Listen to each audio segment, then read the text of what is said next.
Welcome, welcome, everybody. Welcome, welcome. This is, in case you came into the wrong classroom, this is Build a Team That Wins. And so, welcome. Brandon, welcome. Good to see you.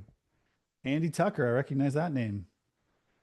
Any other famous people here? Those famous, those are some of our clients. So, good to see you guys. Um, Well, everybody, welcome. I'm super excited to be on this webinar with you today, just so we can get a sense of the room and make sure you guys know how to use the tools at your fingertips. If you would just jump into the Q&A, there's a little button called Q&A if you're not Zoom savvy, and just tell us where you're from, because then we can make fun of different sports teams. It just will determine which sports teams we make fun of. All right, so let's check it out. Make sure the Q&A is working. Dalton, Mass. Tracy just says North Carolina. Richmond, VA, Nantucket, Mass. We have a bunch of Massachusetts. That's cool. Lots of snow up there All recently. right. So, yeah, we've heard of lots of snow. Is this true? Charlotte, North Carolina, Valdosta. What's up, Brett? Good to see you. Go dogs. Oh, we have a lot. You're gonna like my webinar. I literally stick around, Georgia people. I Yeah. literally have a Kirby Smart slide in my webinar. So you guys stick around. The rest of you are like, I'm leaving if he's got a Kirby Smart. Well, welcome. Philadelphia suburbs. Tom, good to see you, Tom. Cincinnati, 1 to 2 inches of snow for Tyler, wherever he's at. Ryan, good to see you, Ryan. All right, all right. So what's so fun is I recognize a lot of your names. I'm so glad, so grateful that you keep showing up and listen to us. We're doing our very best to teach really amazing principles. And today I don't want to waste really any time. I want to dig into the content because there's a lot to talk about building a great winning team. Let me just be clear about the goal. Like one of the things I like to do whenever I'm coaching someone is I like to say, all right, what's the agenda? What's our target? What's our goal? What are we trying to accomplish? And today, the goal is to dramatically increase the quality of your hiring so that you can gather a team of A players. I'll start by sharing a little story. It was probably about 3 years ago that I met with a lawn care business owner for the first time. I'll leave his name out to protect the guilty here and the innocent. Um, I sat across the table with him and his wife, and I said, "What's the dream?" And like so many lawn care business owners, maybe you can raise your hand or something if you're in this group. Like so many, the dream was, Dan, I'm getting a little older. I've spent a lot of time working. He was I don't want to give away too much because it'll tell you who it is, but he was a very busy guy. Let's just put it that way. And I've spent a lot of time away from my family and I want to get back to them and I want to spend more time with my family. And I'm at the age where I would love it if I could build a team that would allow me to retire. I want to install a general manager. I want to have great systems and cultures. And can you help me do that, Dan? And I said, yeah, that's kind of what we do is we get together and we help people build great companies. And part of building a great company is building a team that wins. And so then next thing I know, I'm at an annual planning meeting with he and his core team. It wasn't his whole team, but it was his core team. It was the office manager, the few people that worked in the office. It was his turf director, that group. Well, I won't give you all the details, only to say that my son, who was 17 years old at the time, who was joining me on the trip, turned to me at a break, and this is what he said. He goes, Dad, their culture is terrible. He's like, honestly, it feels like high school. It feels like high school, is what he said. And he wasn't wrong.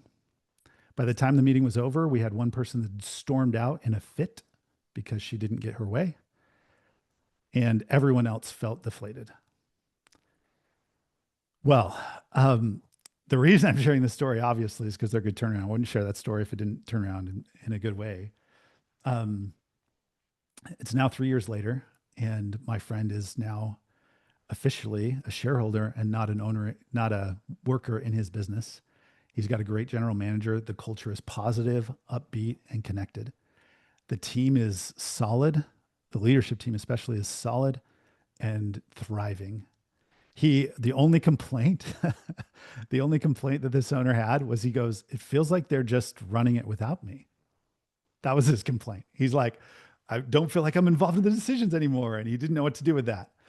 So our goal today, right, is to, as much as possible, if you're small and you're just getting started, then the goal is for you to learn the skill of gathering that team together really quickly. So many young companies have made the mistake of hiring poorly at the beginning.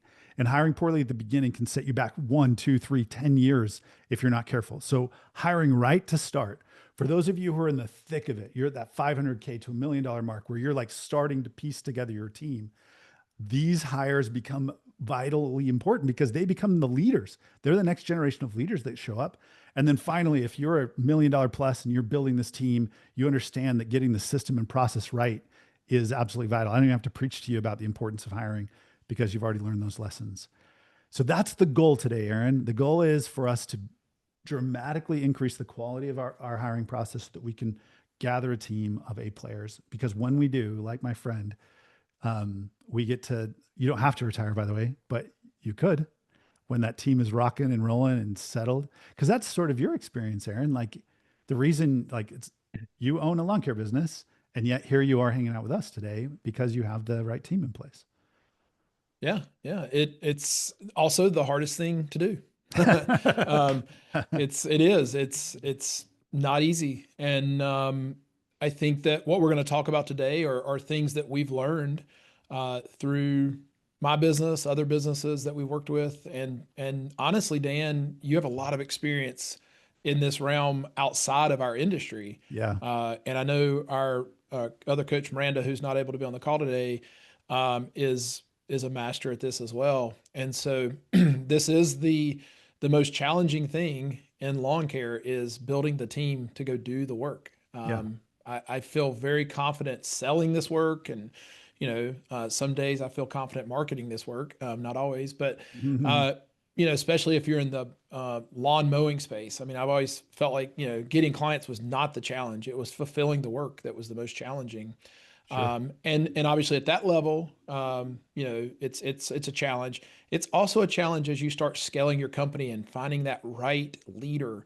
We'll talk a little bit about that more, but it's a lot of times when we're talking to people, Dan, and I won't give too much away, but they'll say, "Oh, I've got the perfect person." And Dan, I would say this to Dan, I know the right person for our company. And Dan's like, "Great, they should apply." They should apply, right? They should Like, apply. like, Exactly. and so anyway, yeah, building the team is the hardest thing. Well, and to give you a little bit more insight about what Aaron's talking about. So I, before I came into the lawn care space, I was in the software play space.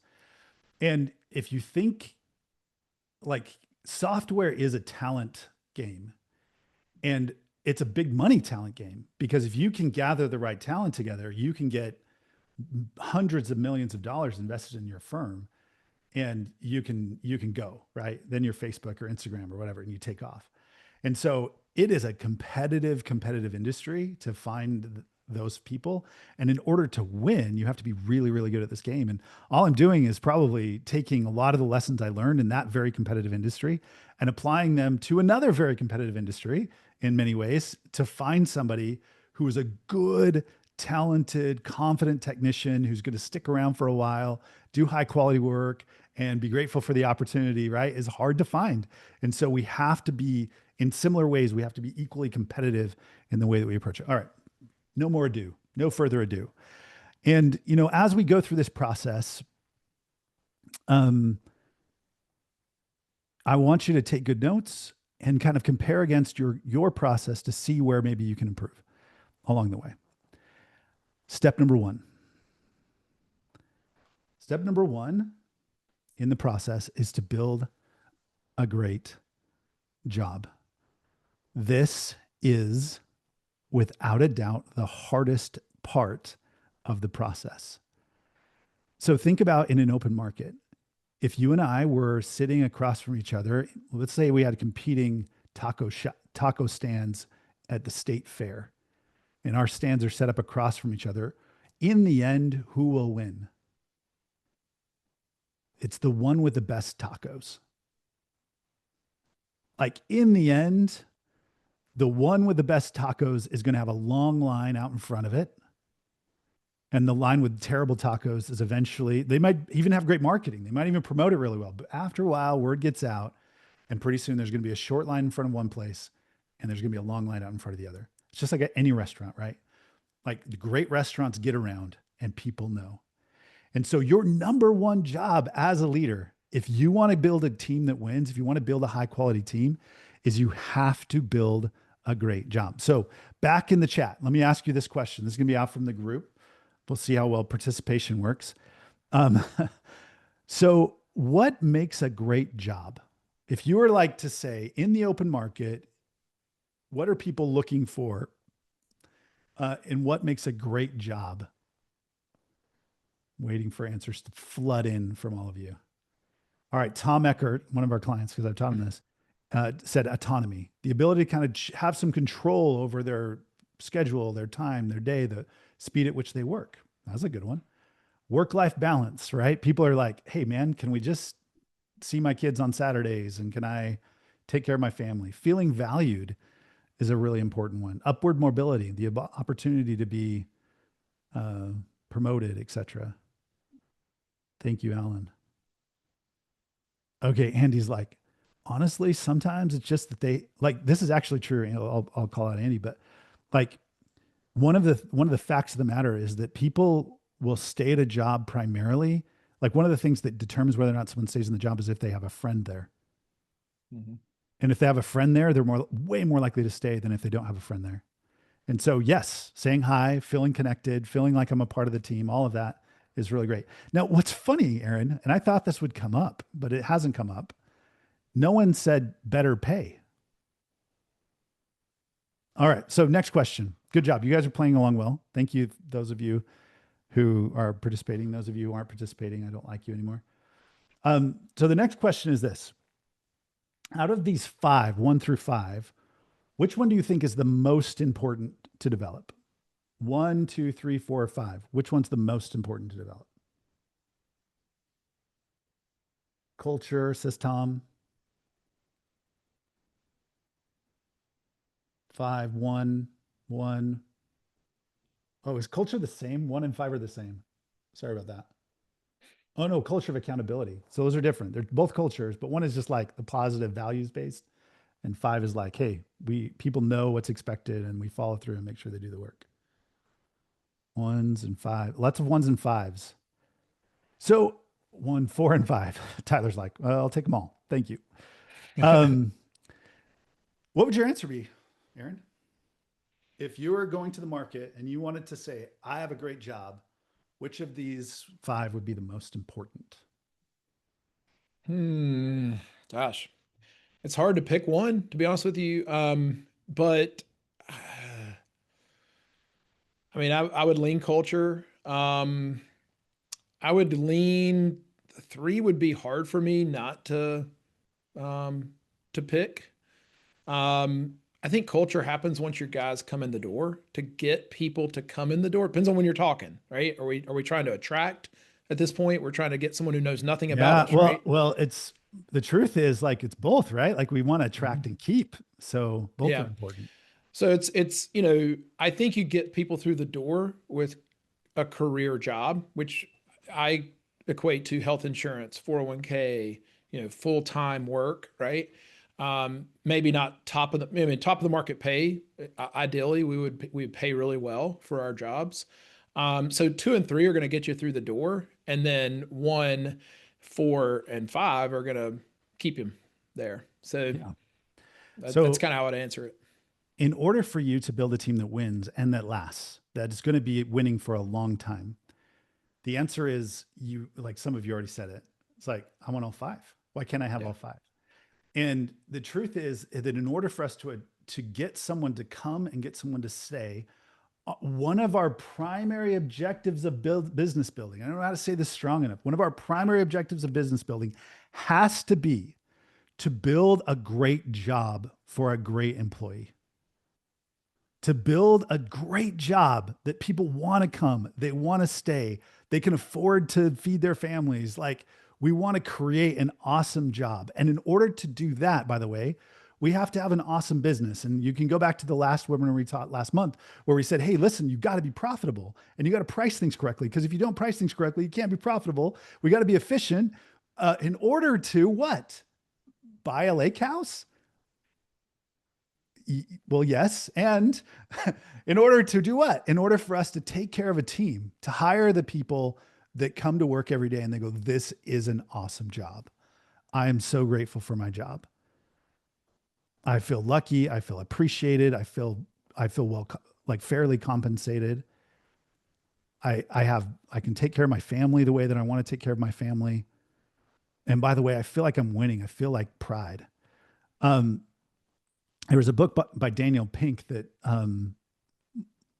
my guy Tom referenced just earlier. He said there are three things that will drive intrinsic motivation and keep people connected to a team. The first one was purpose. That's culture. I feel connected to the team. The second is mastery.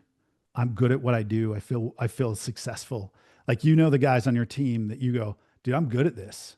Like, not only do I get paid and compensated well, but I'm kind of good at this. And they start to feel pride in their work.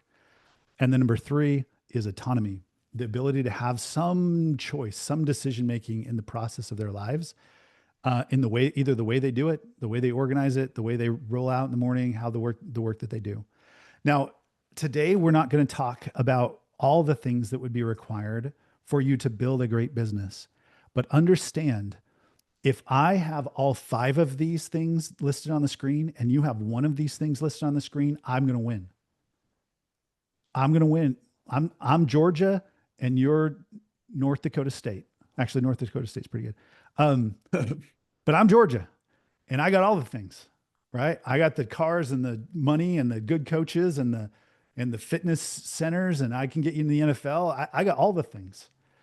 And so our goal to be competitive in the labor market should be to work to create an environment where our employees are super happy.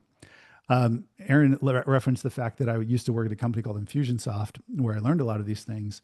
And we got to the point where our job was so coveted.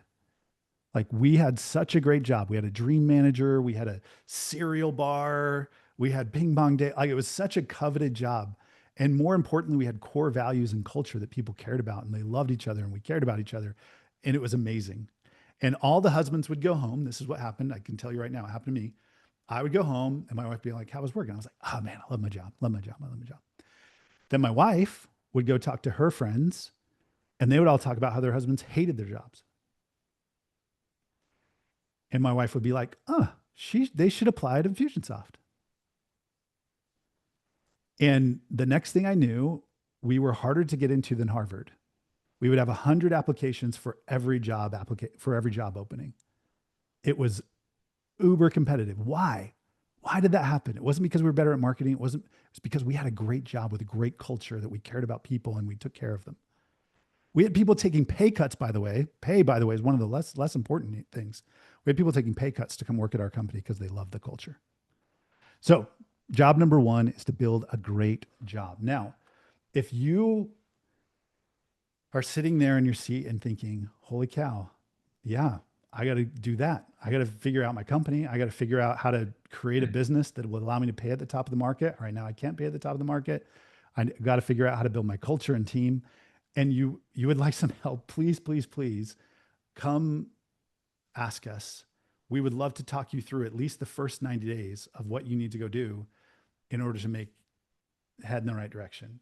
And so we call it a business health strategy call. Really, it's just, we get on a call and we dig into your business. We say, all right, out of all the things you could do, here's like priority number one and priority number two from somebody who's seen a lot of it. And we've coached, hundreds of lawn care businesses at this point. And it's like, we kind of can read through the matrix and maybe we can see something you can't. So if you're interested in that, it's free.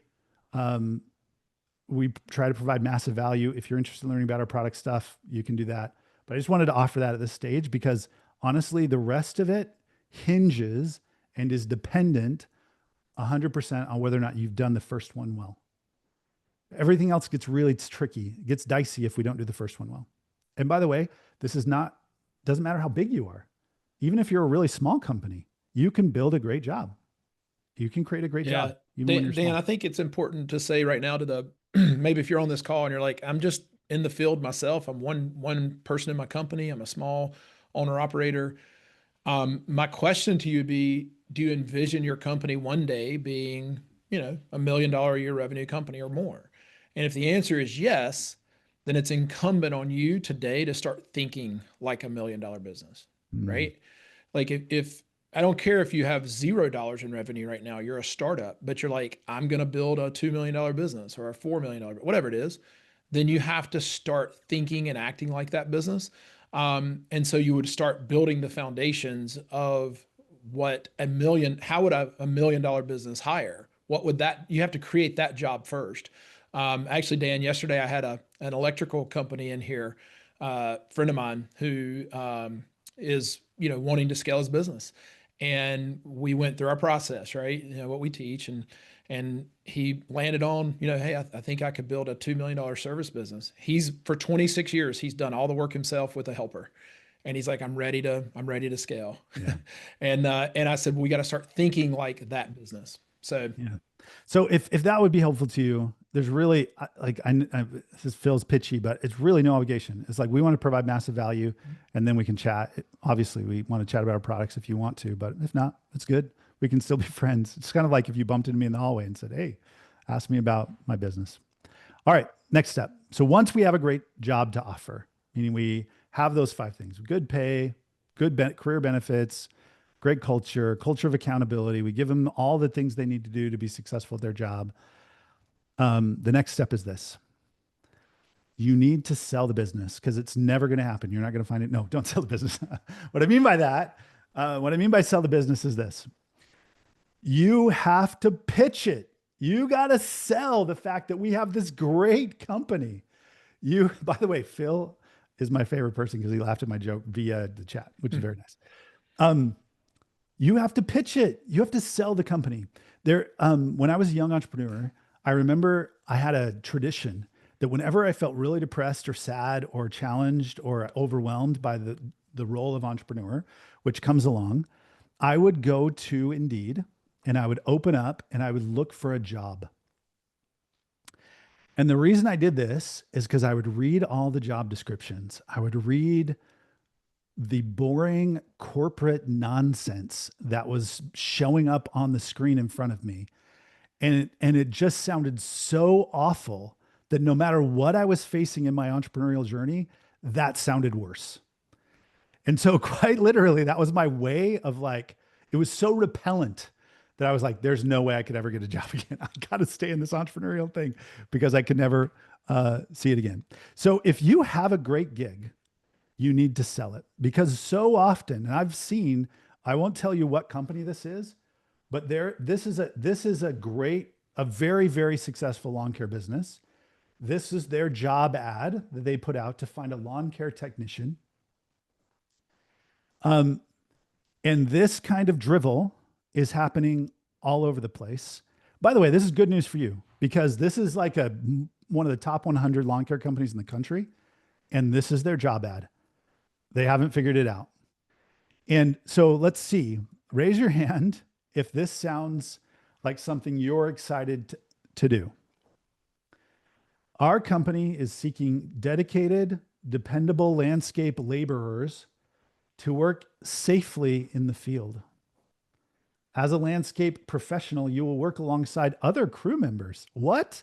Your company allows me to work with other humans? This is great.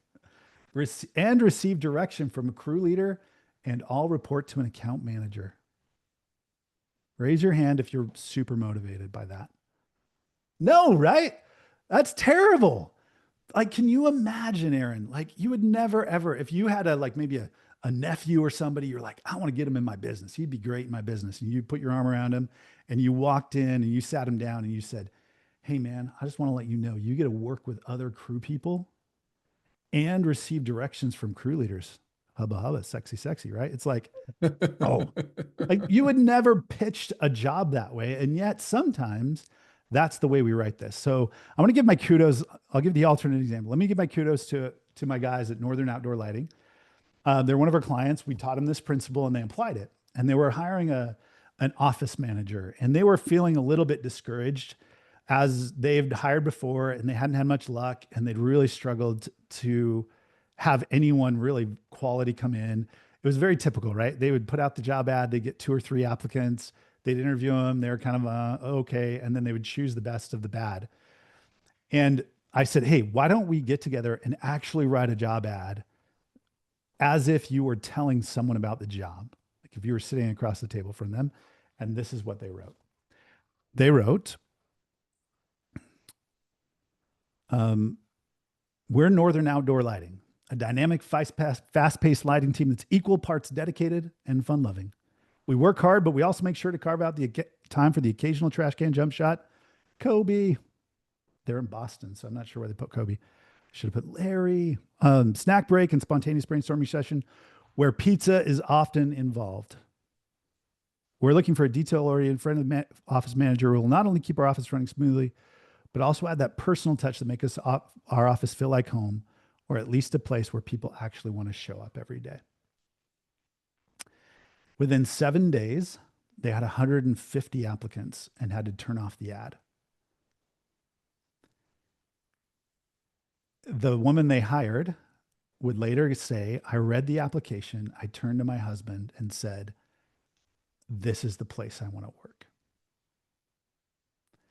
By the way, if your ad isn't good enough, who are better employees, Aaron? Employed people or people seek unemployed people? No, employed all day long. Employed all day long. So you have to offer something better and sexier and more appealing than what they're currently doing. That's how you gauge. Honestly, I think that's one of the ways you could gauge your ad and your response is how many of the people responding are employed versus unemployed. If you're getting nothing but unemployed responses, you probably need to go back to the drawing board. Yeah, 100%. And and so we have to lure someone away from their current job, and maybe they're like me, and when they're sad at work, they go look for other jobs and they go, it all sounds about the same.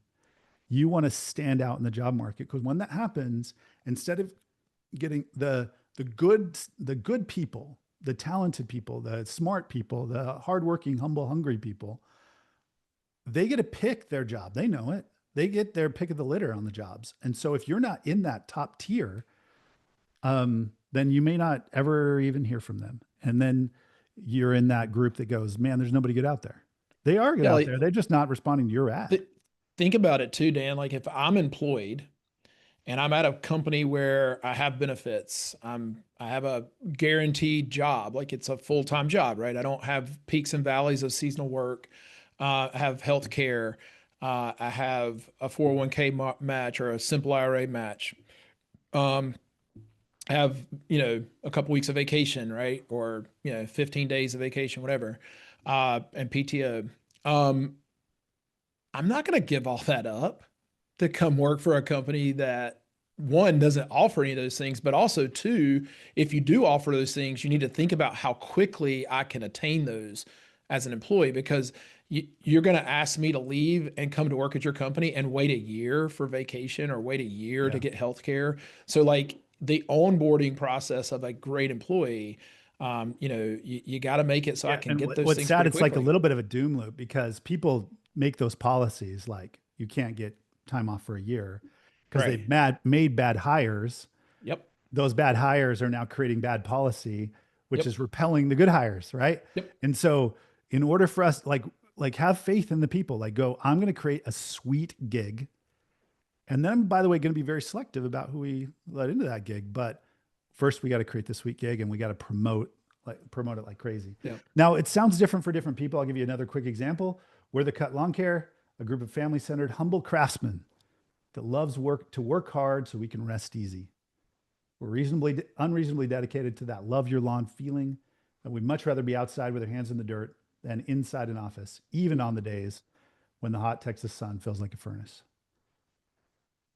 All right. So again, you hear this and you go, that sounds very, very different than our growing company seeking a dedicated independent landscape laborers. Like, do you get a feel of who these people are? And would you kind of have a sense of whether or not you fit in there?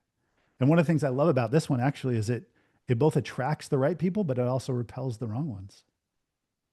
like this little comment about the Texas furnace. Like all those people are like coming from like Dairy Queen. They're like, maybe I won't apply. That's right. It does get very hot in the summer. So we want to like, we can have a little attract and repel action going in the process. So I want you to spend some time, like the action you would take is you would ask yourself the question, what what's the best I can offer? What makes me different? What makes me stand out? And we want to list those things out and then write a job ad that sounds like you, that doesn't sound like some corporate jargon or some chat GPT misfit miscellaneous, right? Make it sound like you and make it sound appealing. Hand it to two or three of your employees and say, would you apply for this job? And see if it fits. And by the way, that's my process. When I'm building this out for someone, I literally sit across from them. I'm just like, tell me all the reasons it's great to work here. Tell me all the cool things about it. Tell me why this matters. And as we articulate all those things, it starts to become a pretty good pitch. All right. Step number 3, market the job. All right. Georgia fans, where are you? All right. Georgia fans, still there? Maybe. So who's this, Georgia fans? Somebody type it in. 5 points to the winner. Oh, Phil raises his hand. Right. We'll give Phil 5 points too. Who's this guy? Oh, Yes. sorry. I haven't switched the You slide can't. yet. Who is this? There we go. They're all like, that's letters. It's All right. Thank you, Anthony. 10 points. That's Nick's son, isn't it? 10 points to Anthony. Isn't that Nick Saban's son? Kirby Smart.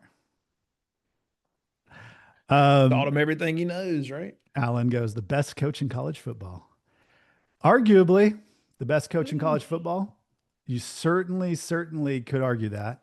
And yes, it is a young picture of Kirby Smart. Um, Here's what I want to point out. What does Kirby Smart maybe do better than anybody else in the country? And I'll give you a hint. It's not coach football. What is Kirby? Yeah, thank you, Phil. Motivate, recruit. He does this better than anybody in the country. He does 5 stars better than anybody else in the country. Consistently, annoyingly consistently, Georgia, we could name a bunch of other schools, are at the top of the market when it comes to talent. Kirby Smart said this. He said, it's 25% evaluation, it's 50% recruiting, and another 25% coaching. But if you don't recruit guys, you don't have a chance. You just look at the best teams out there, and they've got good football players. At the end of the day, you guys, I had a buddy of mine whose business philosophy was ABC, always be closing. Well, my business philosophy is ABR, always be recruiting.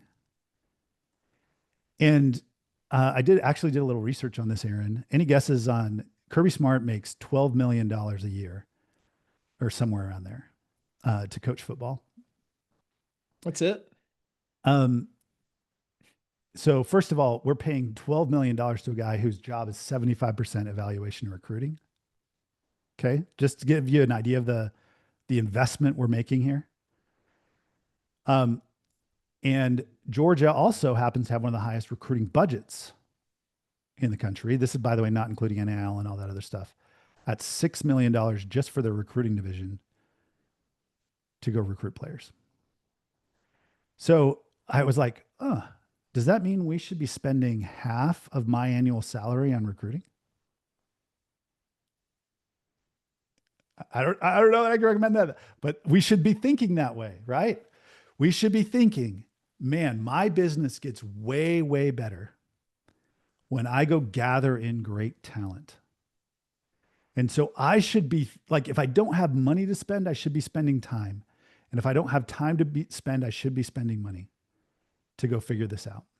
So this is a group activity at this point, because I think there's so many different ways to recruit.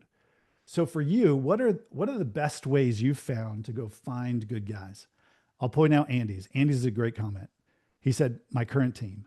By the way, an evidence that I have a great company is when my current team is saying, hey, come on in. Come, this is a great place to work. It pays well. They'll tell the real story. What other ways have you've gone about finding guys? Let's just make a big long list. Ready, set, go.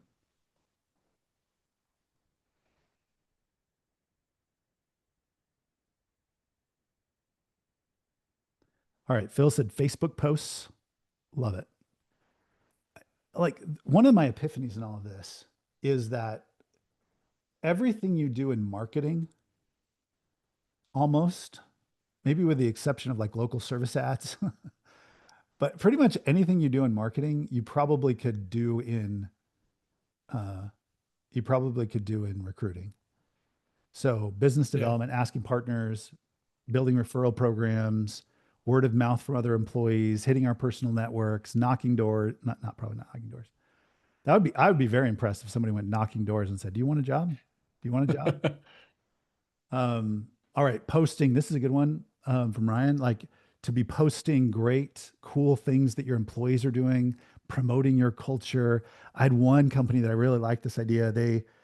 Had a contest for their employees, and they said, "We want you to record yourself just sometime during the day having a good time at work, and whoever like submits the coolest video, we will give them a $50 gift card." And so all their employees were like recording themselves. Now you have to be a little careful with that because you don't want to like recruit the goof offs if they're like just all goofing off. But again, we're trying to send the message out to the world, trying to market to the world.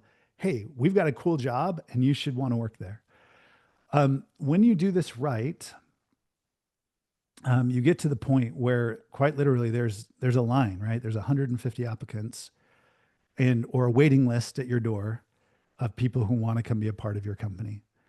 And Aaron, I know you've done a pretty good job of this. Like I feel like every time you do need a new employee, you get good results. Yeah, I mean, we've had great results on Indeed, to be honest with you. Mm-hmm. I'll tell you, and that has been one of our best places. And just with the right ad, and then we do find that with Indeed we have to put lawn care technician. We actually call our lawn care technicians route managers. Route manager is not a good word to use on Mm. Indeed. I did learn that because I got a Yeah, this, lot by the of. way, is another good point of the connection back to marketing. Is it's like test different keywords, Mhm. test different subject lines, see what gets more clicks, what gets better responses. Yep. Yeah. But I saw Tom said something about, Tommy Mello says to take hard workers from other industries. We actually did that this year. This last summer, we hired a guy from the car sales industry, and come to find out, the local Honda dealer here does not pay their salesmen very well. And a friend of mine was buying a car there, and just like he's the guy who goes there like 4 or 5 times to over the course of a week to buy the car. Unlike me, I get my oil changed and buy a new car sometimes. But um, he so he developed this relationship with this younger guy, and he's in his early 20s, and he just kind of became great friends with him. And as they were kind of making the deal at the end, he said, you know, how well do you, his wife actually asked him, like, "Well, how well do you do here?" And the guy's like, "Not really that great." And they just became friends with this guy and wanted to help him out. And he said, "You need to talk to my friend Aaron. I think he's got a great opportunity." Come to find out, the guy did some lawn work on the side and was selling cars. He's a great technician, and he's really excited about selling in his market. And but anyway, make sure that people know what kind of job you have. People are shocked when I tell them that a route manager in my company will make between $50,000 and $60,000 a year, work less than 40 hours a week. I pay 75% of their health care. I do a 3% retirement match and 13 days of paid vacation. And people are shocked in our market to hear that that job exists. And by the way, I don't care if you know anything about lawn care. I'll teach you in a couple of weeks to a month of how to be a great But you guys, route manager. I've just already heard, I heard the gulps across the thing. They're like, oh, that's way better than what I'm offering. And that's step one. It's like, Yeah. if you can offer all those things, people are going to be like, wait, I But thought the lawn care key wasn't a here, career. I thought it was yeah, like a, the key here though, Dan, in that is my friends knew what kind of job I had. I mean, they work yeah. for the local utility and she's a social worker. Like they knew that we had a great opportunity. And so they were thinking about other people, right? They were thinking about Perfect. this young guy, and they were like, you should call our friend Aaron. If they didn't know about our Perfect example. company, and I'm not out here just, at every social event telling people about my jobs, but you need to make sure that you're talking about the job you have and other people around you know what kind of job you have. By the way, I go to church with these people. If you're in a nonprofit organization, a church, some type of a chamber or whatever, you should be talking about your job when you have openings or your company. By the way, you're always hiring. Like one thing I was thinking about, Dan, as you're talking about this is, I like to watch the show Hard Knocks. It's one of my favorite sports shows. Yep. And, I don't, I struggle with this, but, because culture is so important, right? And I want to give everybody the benefit of the doubt that works for my company. And I want to make sure that if they're not performing well, I'm telling them they're not, and I'm giving them chances to improve, right? But there's going to come a time if you're in business long enough, where someone's just not the right fit and they have to go.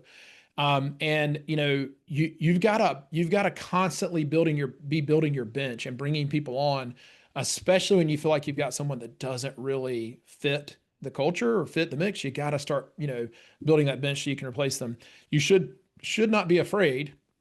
I know this is a hiring show, but sometimes we have to fire, right? And we have to dismiss people. We have to Yep. change. And I think about, since we're on the football theme, listen, Kirby's always recruiting, but he plays the best players. And, a lot of times we settle because hiring sucks and we don't like doing it. It's not why we got in business. We're not good at it. And we let people stick around too long who can cause us Yeah. a lot of harm. Part of creating a great job is firing.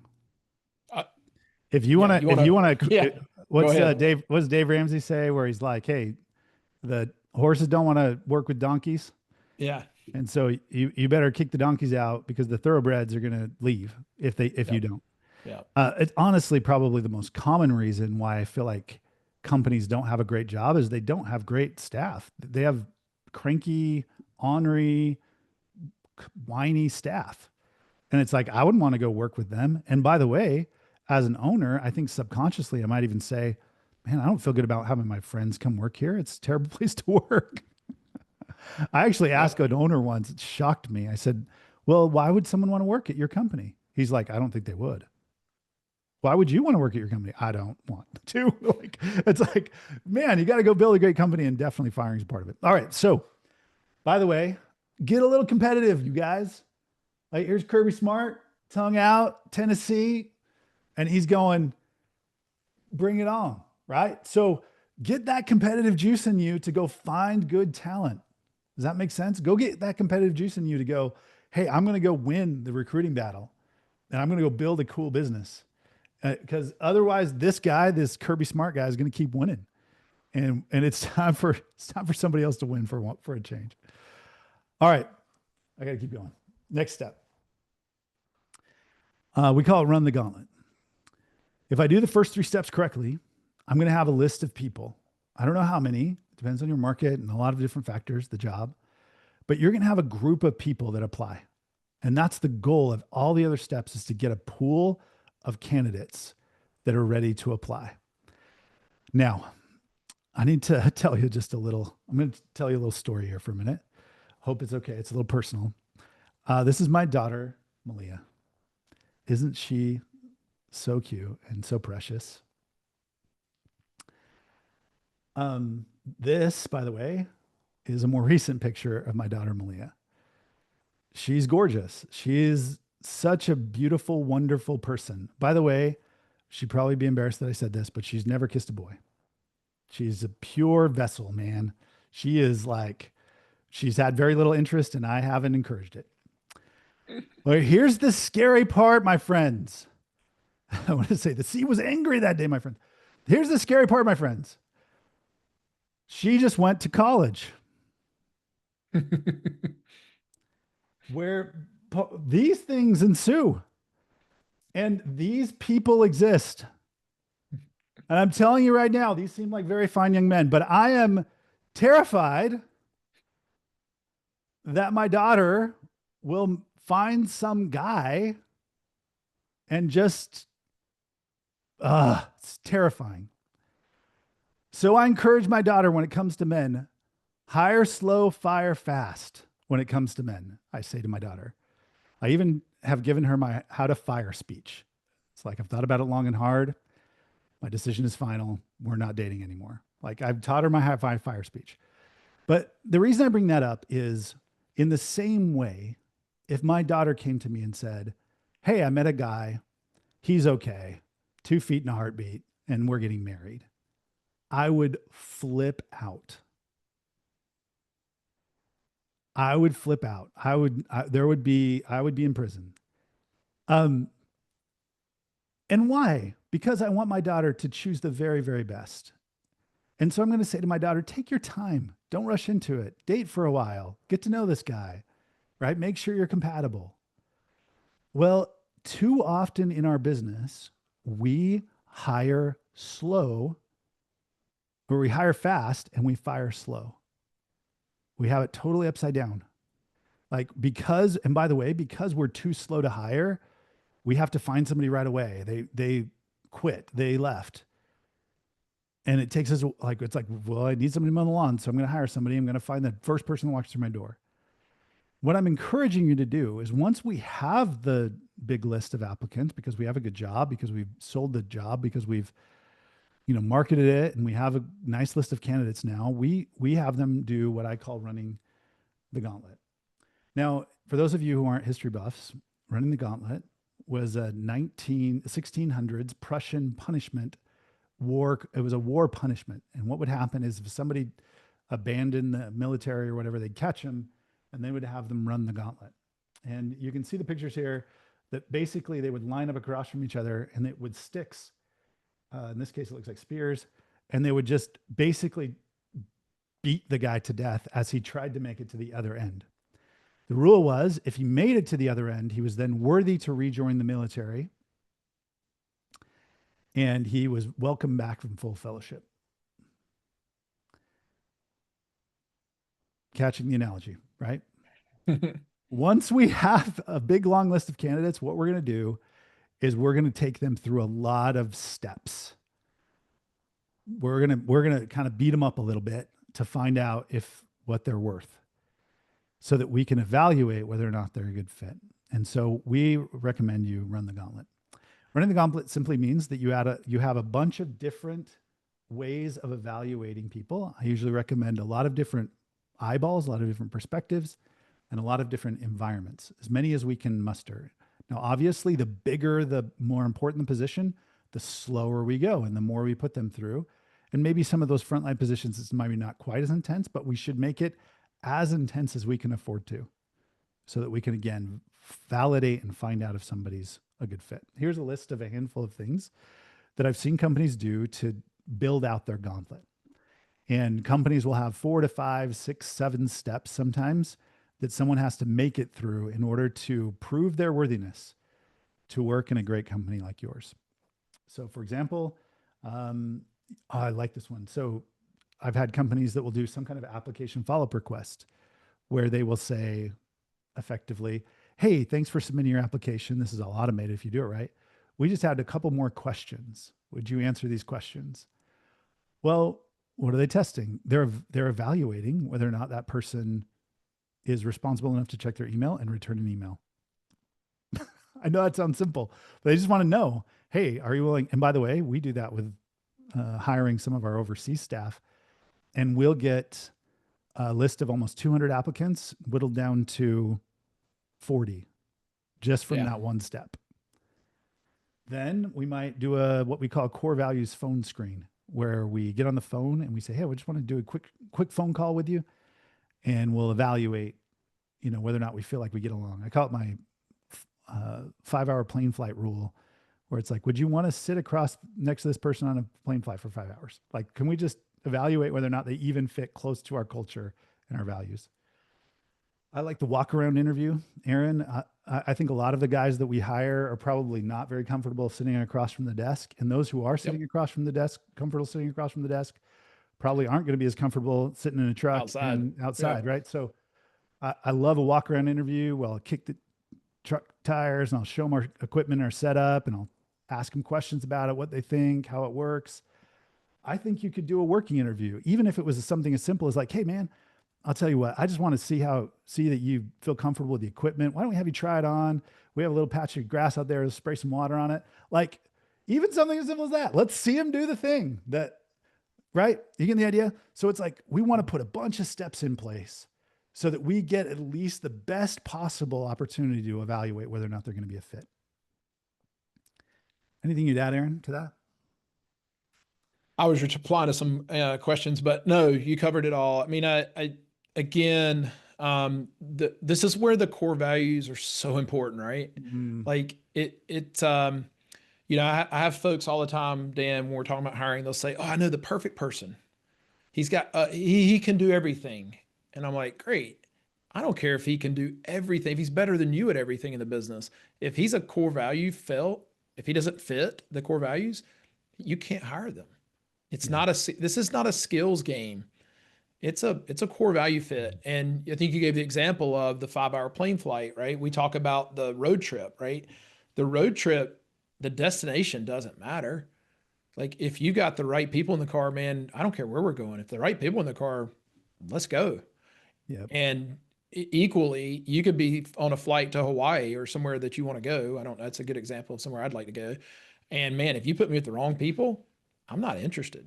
It's And miserable. so it's miserable. And so, and actually, one of the questions I just responded to was Ryan said, what about hiring close friends and family? And my answer was carefully.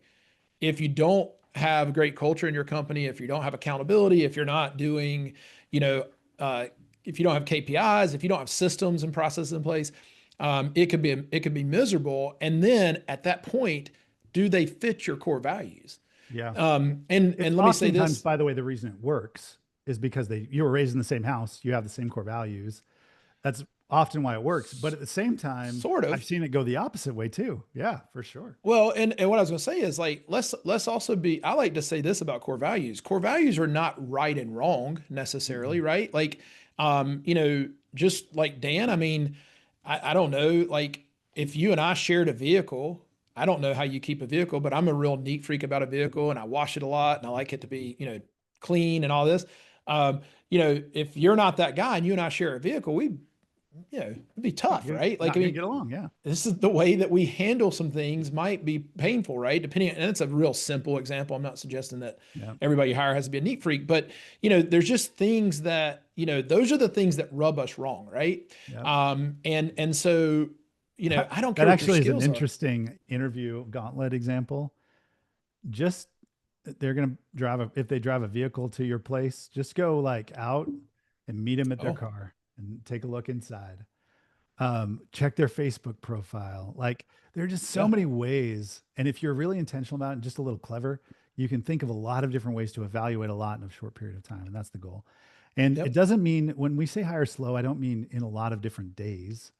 I just mean we have to take all the steps. So even when you're in urgent mode, it's like we got to hire quick.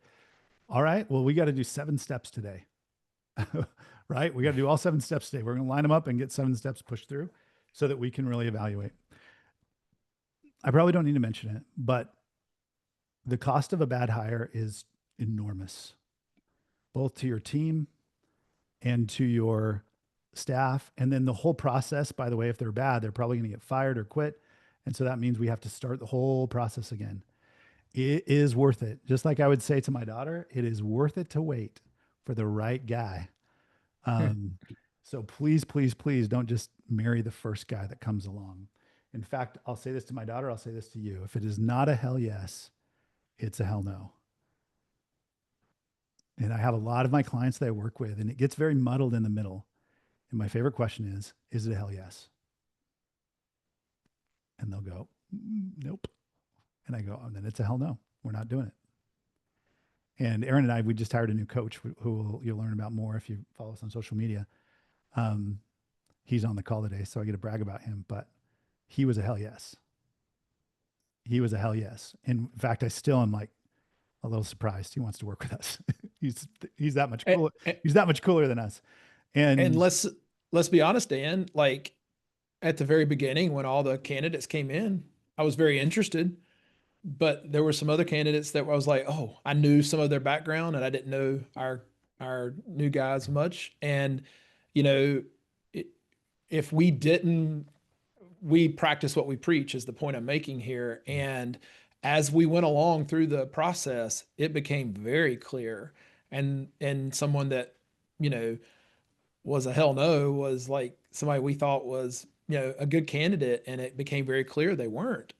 Great person, right? Like just not the right fit. And so the caution I want to bring out here is it's really hard when you don't have enough help and you have a lot of work.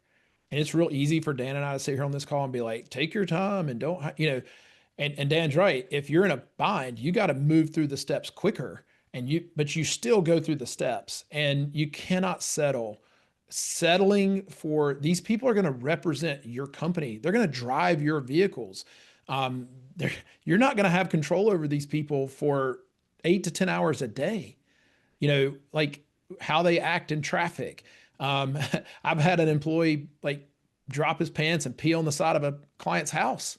Like, you know, fortunately our manager caught it, not the client, but you know, like these are people that are going to represent you and your family. They're going to leave. What this is one of my biggest fears, guys. We go in and out of gates all the time with people who have swimming pools. Your technician goes, opens a gate, doesn't close it. The neighbor kid who's young gets into the pool and drowns. Could happen. Could happen to every single one of us. And every one of you are selling your company tomorrow and you're scared to death now. But like guys, these are people like Yeah. this is something that has to be taken seriously and something that I haven't done well. I mean, I'm going on my 30th year next year. And I mean, in the early days, it was like, man, I would go into a trailer park with a lot of Latinos and I'd wake them up on the floor and say, you want to come to work today? And Always be yes, you know, recruiting. yeah. And so like, you know, I've done this poorly for a long time, but Yeah. you know, it'll cause you a lot of pain if you do it poorly too long. And it could cause you some serious pain of other people that you could never repay or fix. So take it All right. seriously. I got to get to step five, and we're not really Yep. going to get to it really. Um, Step five is to create a culture of accountability. This means, hey, once they get there, we're going to teach them, we're going to equip them with everything they need to win, and we're going to make sure that we follow through so that they become successful in their job. Now, this is a little rigged. So let me just say it this way. If you'd like to learn more about creating a culture of accountability, which is, by the way, the other hard part. The first hard part is creating a great job. The other hard part is creating a culture where we can have some accountability. Um, I'm excited to announce something to you guys. This honestly is the first time I've talked about it. Um, and so you'll be the first ones to hear. So we have launched, I don't want to give too much preamble because you don't care about what we have been through, but I'll just give you a tiny bit of preamble. We, for the longest time, have sold coaching and helped people implement all of these things. But for the most part, you know, you can't afford one-on-one coaching if you're making $50,000 a year, right? Like you can't afford that. And so we've been felt bad that there wasn't an option, there wasn't an offering for companies that were smaller. Because every company we met would go, "Dang it, I wish I would have known this 20 years ago. I wish I would have known this 10 years ago." And we're like, you know, we're not dumb most of the time. And it's like, well, how about we give it to the young guys? How can we give it to the young guys in a way that would work? And so I'm excited to announce we have something that we call our Do It Yourself membership program. It's a DIY program.